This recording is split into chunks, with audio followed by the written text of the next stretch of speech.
2, 3, 4 অভিশাপ নাকি রহমত? আপনি জানেন কি একাধিক বিয়ে নিয়ে আমাদের সমাজে কত ভুল ধারণা প্রচলিত আছে। অনেকেই মনে করেন একাধিক বিয়ে বোধহয় সুন্নত, কিংবা কেউ কেউ আরও আগ বাড়িয়ে ফরজ ওয়াজিব টাইপের কিছুও মনে করেন, অত্যন্ত ফজিলত সমৃদ্ধ কাজ মনে করেন কেউ কেউ। আবার আছে উল্টো দিকের প্রান্তিকতাও। কেউ কেউ মনে করেন এটা অত্যন্ত ঘৃণিত কাজ, কোনো ভালো মানুষ এই কাজ করতে পারে না। যদি কেউ একাধিক বিয়ে করতে চায়, নিঃসন্দেহে তার চরিত্রে কোনো সমস্যা আছে। কিন্তু ইসলামের অবস্থানটা আসলে কি?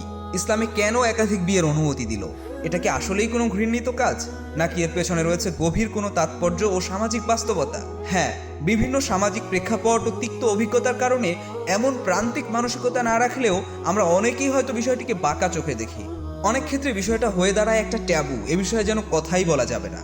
কিন্তু মিশরীয় স্কলার ও সোশ্যাল অ্যাক্টিভিস্ট উস্তাজা রনিয়া হাশিম এই বিষয়টিকে ব্যাখ্যা করেছেন ভিন্ন আঙ্গিকে। পাঠকদের জন্য এ বিষয়ে নানা প্রশ্নের উত্তর তুলে ধরার চেষ্টা করেছেন এই বইয়ের মাঝে। একজন নারী হিসেবে নারীদের সাইকোলজি, চিন্তা, চেতনা, অনুভূতি কিভাবে কাজ করে, এই বিষয়গুলোকে সামনে রেখে বাস্তব উদাহরণের আলোকে তিনি তুলে ধরেছেন সুন্দর কিছু ব্যাখ্যা।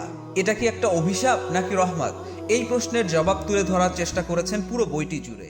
চমৎকার এই বইটি অর্ডার করতে ইনবক্স করুন পেনফিল্ড পাবলিকেশনের ফেসবুক পেজে।